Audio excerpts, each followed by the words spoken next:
How are you? Oh, I love you so much. Good afternoon, good morning, good evening, depending wherever you're watching this video from. I am just giving you a how are you, the special one. Thank you so much. We are so grateful. We are so happy. My name is Swagger STFZ Nation. La Laudo, La Lalicious, La Lata Nation. The Madame of the Madams, the sweetie pie, the sweetie chocolate, the sweetie tomato. I am here to satisfy your needs. I am here to give you all the trending stories. I am here to give you the news which are happening all over the world. I will be sharing with you here, but keep on supporting. Please like, share, comment your thoughts. Say Sununguka, because I will be reading all your comments one by one.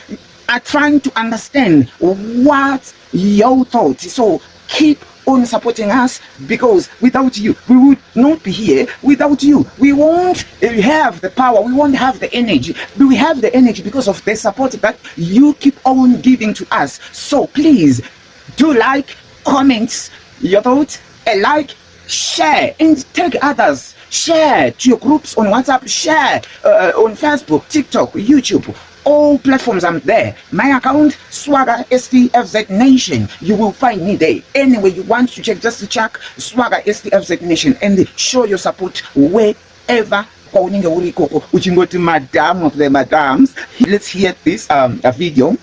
And also, what do you think? That's your saying over this. So thank you. We love you. Keep on supporting. Yes, sir. Gorgeous. Should have never invited Ibrahim Traore to Ghana. And who is saying this? Former defense minister, former minister of defense. And his name is Nitiwul. The man we're talking about. He's also the MP of beautiful part of the northern region called Bimbila. That is the MP. Recently, he was caught into some controversies when Canada, Japan, and his team during the primaries accused him of tribalism. He spoke to his people in Komba, talking to them never to vote for Canada, Japan because he was overly tribalistic, and that they should vote for one of their own. Oh yes, Dr. Mahmoud Baumia. He defended himself. And he brought facts in to nullify everything that was thrown at him in the name of accusation and allegations. My brother, my sister, this is Nitiwul. He was the Minister of Defense. And during his tenure, we never saw any terrorist attack in this country. During his tenure, he was one of those many said was great at his work. This is Nitiwul. Now, it is in the news that Nitiwul has been talking about the terrorist attack in Burkina Faso. Close to 10 Ghanaians were shot and killed. My brother, my sister, in northern Burkina Faso, tomato sellers and their truck set ablaze, including the dead bodies, all charred by burning. My brother, my sister, the Ghanaian authorities were very sad to hear this. There were some women also on the trucks who were set free, even though we have new information that one or two other women were caught in the crossfire. It was a terrorist attack. Why did they attack Ghanaians? Did they know that these were Ghanaians? My brother, my sister, it has made the country go down in mourning for these beautiful souls who only went there to do a decent trade and come home with some money to feed their families. The President of the Republic, John Dramani Mahama, has since been to the 37 military hospital to pay a courtesy call on the victims of the attack. My brother, my sister, Burkina Faso has been grappling with terrorist attacks from days immemorial. Many people say it is political. Others say otherwise. They say it is religious. Whatever it is, human lives are at stake and people are going down the drain. Never did we ever know that Ghanaians will be caught in this crossfire. About 10 Ghanaians went down the drain. Of course, we've heard about terrorist attacks before. We heard in Kenya, where at a mall, our own professor was gunned down. And we don't want to remember that incident anymore. We heard about the 9/11 attacks, where some Ghanaians were caught also in the crossfire. The newest, and maybe one of the highest tolls we have had is this Burkina Faso tomato seller attacks. And it's all over in the news. Now, Ghana Web, put it out. My Joy Online also put it up. Other media houses put it up. That Nitiwul has been busily talking. Presently, as we stand, we do not have a defense minister after we lost one on the 6th of August, 2025, in that helicopter crash. We still don't want to remember that. It was a day that gathered all of us in mourning. But this is what Ghana Web has to say about what Nitiwul is talking about in the media. Watch this. Glorification of Burkina Faso leader sparks trader attack. And this is Nitiwul claiming. Watch this. Former Minister of Defense Dominic Nitiwul has attributed the recent terrorist attack on Ghanaian tomato traders in Burkina Faso to what he perceives as the government's approach towards Burkina Faso's leader, Captain Ibrahim Traore. The Bimbilla MP noted that during previous peaks of terrorist activity in Burkina Faso, Ghanaians were literally not targeted. Listen to that again. The Bimbilla MP noted that during previous peaks of terrorist activity in Burkina Faso, Ghanaians were generally not targeted. In an interview with City News on February 18, 2026, Niti will question the decision to invite Captain Traore. President John Dramani Mahama swearing-in ceremony, suggesting that it may have inadvertently set the wrong signal amid ongoing regional security concerns that shoot away. My brother, my sister, we normally don't like second-hand news. We like to reach out to the person and find out exactly what the person is talking about. And also, to be sure that this person is not misquoted. So we placed a call to the former defense minister, and we asked him the very first question we put before him. Are you saying that because Ibrahim Traore was invited into the country for John Dramani Mahama's swearing in, that is why tomato traders have been killed in that terrorist attack? And this was what he had to say. Why? I won't say that. And there's no way that I will ask that because of just the support. I asked a simple question, and all of us must be concerned. Why are they attacking Ghanaian traders when they knew that they were Ghanaian traders? Because the car was a registered Ghanaian car. They disembarked the people. They spoke to the people, and they knew that these were Ghanaians. And since the terrorism started in Burkina Faso, somewhere 2018, they've never attacked Ghanaians. Anytime they say, oh, Ghana people, go. That's the time we were there, the intel were always getting about Burkina Faso always told us that Ghanaian, they will not attack them. So why are they attacking them now? And I did point out to government that if they had sought the advice of some of us, we would have advised them not to invite Ibrahim Traore for two reasons. One, because he's a coup maker, and he was under ECOWAS sanctions, and John Dramani Mahama, the president, was elected as president, as a democratic president. We don't want anything to do with anything that has to do with coup, even though we want good neighborliness, but you don't want to encourage coups around West Africa, so we don't want to hype anybody who is having coup. And two, the current government in Burkina is fighting terrorism. You do not want it to look as if you are a friend to their enemies. They will target you. Basically, that is the point I pointed to them, that government should be very careful their posture going forward. Otherwise, they may end up inviting problems onto Ghanaians when there shouldn't have been any other problems. So they should immediately send the Minister for Defense to Burkina to find out exactly what is happening in Burkina. And if we don't have the Minister for, it's unfortunate we don't have one. The President should have chosen the Minister for Defense, but the Minister for Defense should be on the aircraft now to Burkina with a team from the intelligence agencies, defense intelligence, national security tools, to find out exactly what is going on there. And also to get the foreign minister to immediately brief Ghanaians, the people of Ghana, on what is going on, where should they visit in Burkina, where shouldn't they visit in Burkina, what is the way forward. So, and then secondly, the Minister for Defense with their Burkina counterparts should advise us on what they will do so that what has happened does not happen again. So basically, that is my position on the Burkina issue. Okay. Why do you think that only men were shot dead and women were set free? Well, there were women who also died. Anybody who says the women didn't die, they didn't get a story. So what happened was they disembarked them and they separated them into two groups. men and women. The idea originally was to set, if you talk to the survivors, they'll tell you that originally the idea was to kill the men, because it's the men who are fighting anyway. Women hardly, they seem not to have a lot of problem with women, but they wanted to separate them in that group.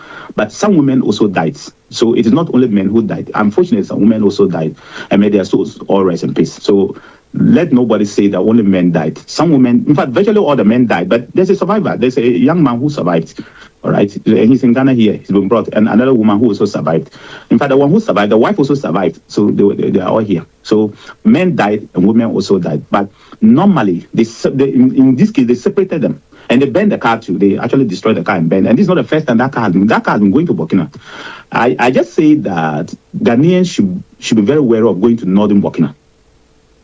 I would caution that Ghanaians, especially traders or even Ghanaians, should be very wary of going to northern Burkina. It may not be very, very safe for anybody who's going to northern Burkina with that security.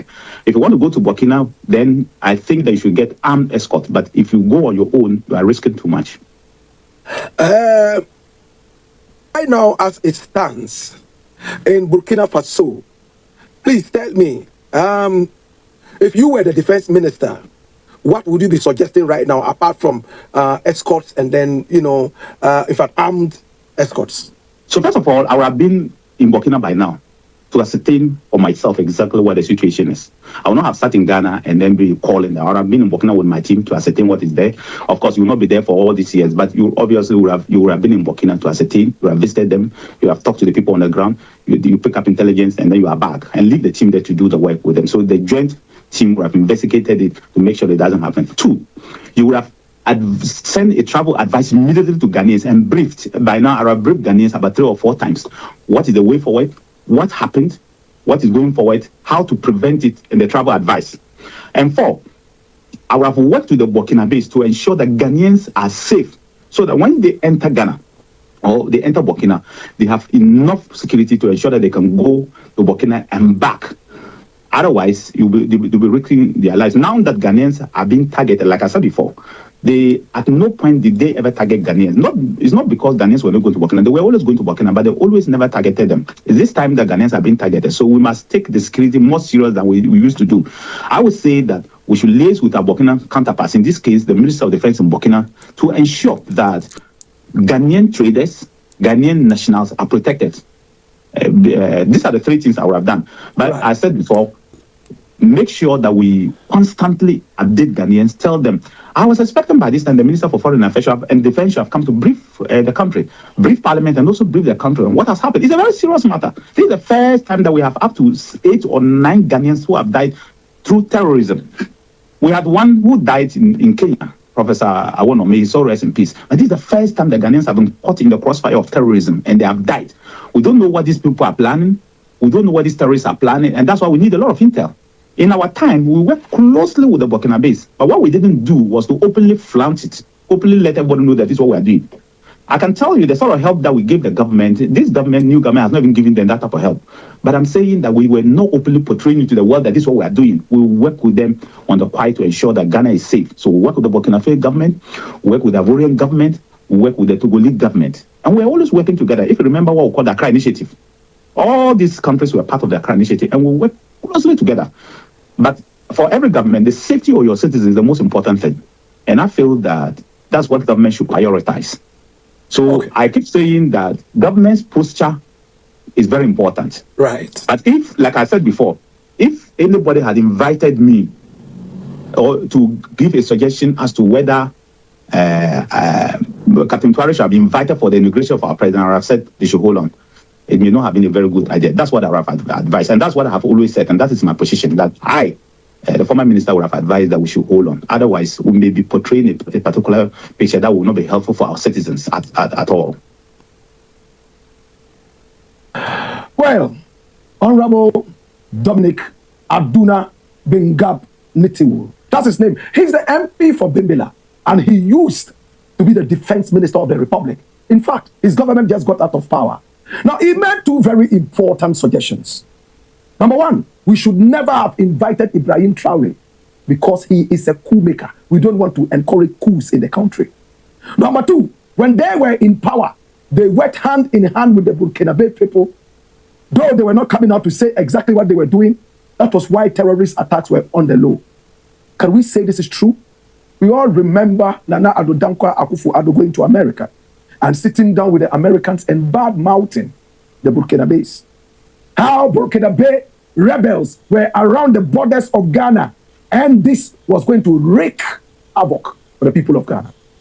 Burkinabés were not happy about this. In fact, they were on social media targeting Ghanaians and insulting Ghanaians. And we ran that story on this same show, The Black Paul. Do we all remember the harsh words that Burkinabés used? In fact, yes, Nitiwil and his government may probably have worked with the Burkinabés, but at a point, the relationship broke down.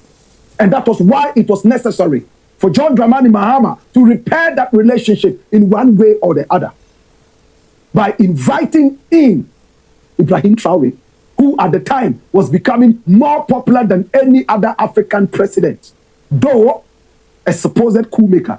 On this show, we're going to find out if Ibrahim Traore is truly a coup maker or not. But Nitiwil made it so clear he should never have been invited into the country. His enemies are those attacking Ghanaians. The big question is, which president doesn't have enemies? So anytime we invite a president into our country, should his enemies attack Ghanaians? That is the question we must ask ourselves. Yes, Ibrahim Traore was in Ghana. He came to Ghana at the inauguration of John Dramani Mahama.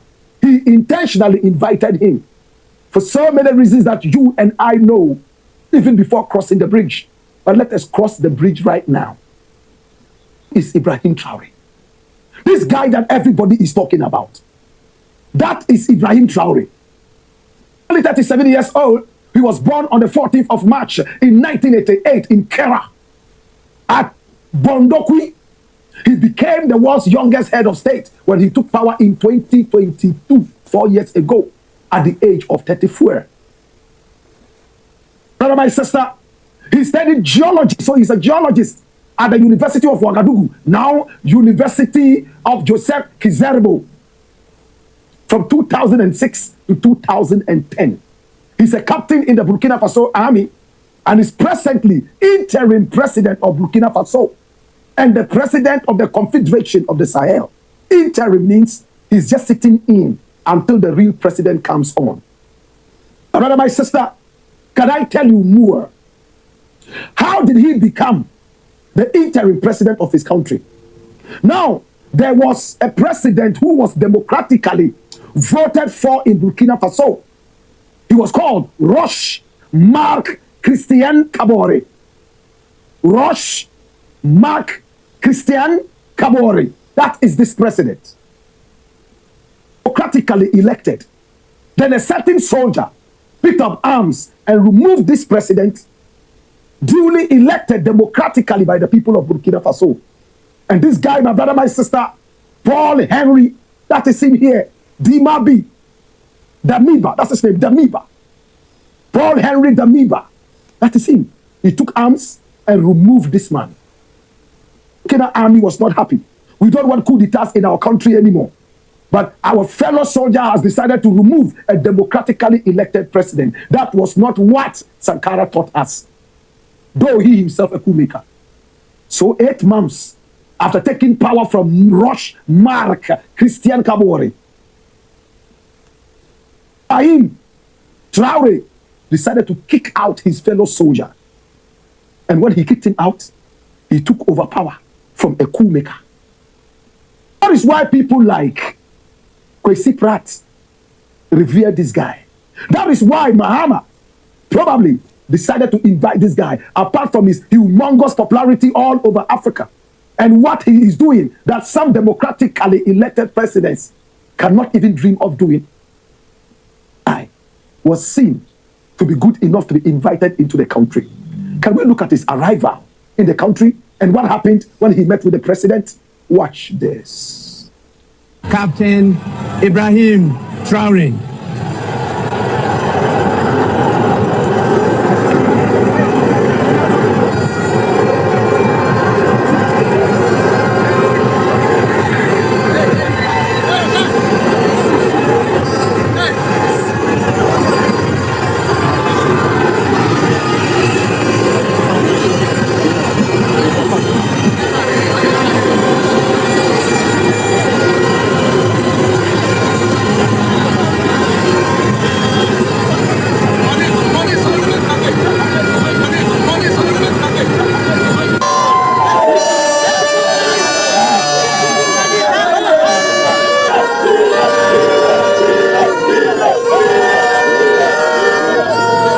can also see how popular Mr. President is in Ghana. When he was introduced at the Black Star Square, he got the biggest applause. Thank you, my brother. Thank you very much. Yes. He was introduced at the Black Star Square. He got the biggest applause. But democratically elected presidents who attended. But this guy here, the youngest world president, had the biggest applause. Kwesi Pratt is so much against coups. I am so much against coups. What made this coup a different coup? Was it because another coup leader was taken out? Whilst this guy is doing all he can to put back the nation on the pedestal of democracy, like Sankara did? Pratt has something to tell us. Watch this and listen with rapt attention. Watch this. I'm not surprised at all about the turnout in the demonstration in support of the Traore government in Burkina Faso. In fact, bless, I refuse to refer to him as a junta leader. He's not a junta leader. Junta leader has a negative connotation. Today, as we sit here, I don't see any African leader who can beat Traore in an election any part of the continent. So he's a popular leader, popular revolutionary leader. Yeah. His popularity goes beyond even the boundaries of Africa and so on. There's no leader in Africa who can claim to have the kind of popular support that Traore has today. And yesterday, hundreds of thousands of Burkinabes poured out into the streets of Ouagadougou to send a very clear message to the forces of reaction, to France, to the United States of America, and to NATO, that they would not allow what happened to Thomas Sankara, what happened to Kwame Nkrumah, what happened to Patrice Lumumba, and to some extent to Gaddafi, or even to Salvador Allende, to happen to Ibrahim Traore. And that they will resist the aggression of the neo-colonialist forces and imperialist forces with everything they have.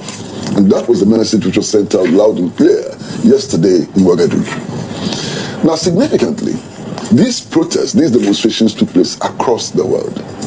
And when I saw videos of the massive demonstration in London, of all places, you understand? Yeah. I said the message was getting out loud and clear. Yeah. Do you hear that? All over the world, Ibrahim Traore is getting the support. So if Ghana invites a man with such popular support, Ghana is only listening to the voice of the world. The voices of people who have been trampled upon the floor of poverty and injustice. Ibrahim Traore is the most popular leader on the continent of Africa, according to Kwesi Pratt. So Mahama did no wrong inviting this man into the country. Yes, he has enemies, but who does it? It was said it was because they worked hand in hand with the Burkina Faso people. That was why there was no terrorist attack. And in his own words, even when the terrorists met Ghanaian traders, they told them, oh, Ghana, go, go, go, Ghana, go, go, go.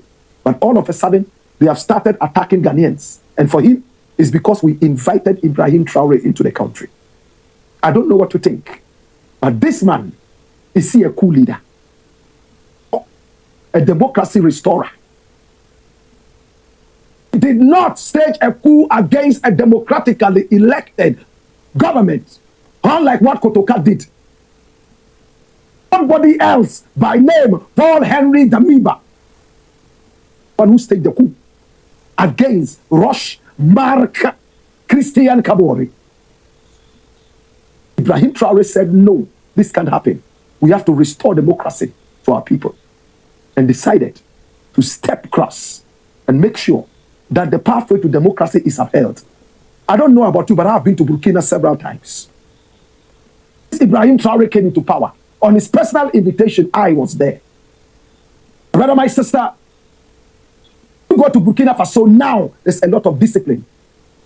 You can't cross the red light like it used to be the penchant of the people. Police standing on the street and taking money, all in the name of bribe. Now, people are sweeping the gutters. Those who flout traffic regulations are asked to clean gutters, sweep the whole place the whole day. And after that, they pay a fee. And after that, they pay a fine. built factories in the area. He has massive popular support. At this point, he wants to be called the modern day Thomas Sankara. When you see photos of him, you see Sankara's photo next. And he's moving in the line of Sankara. No leader in Burkina Faso has ever shown as much light on Sankara as this guy here called Ibrahim Traore. Remember, he's a geologist by training. He could have qualified to just go into any of the factories and worked. But he's a student of Thomas Sankara. In fact, he's a Sankarian. As it stands right now, he's trying to restore the people to the very foundation of Sankarism. We have Nkrumahism, we have Sankarism, and that is Thomas Sankara. And this is a student from the foundations of that philosophy. He invited a coup maker. Was it worth it? Kwesi Pratt says, I won't call him the leader of a junta. This is a revolution leader. The leader of a revolution. Nitiwil, right? Honorable Nitiwil. Una.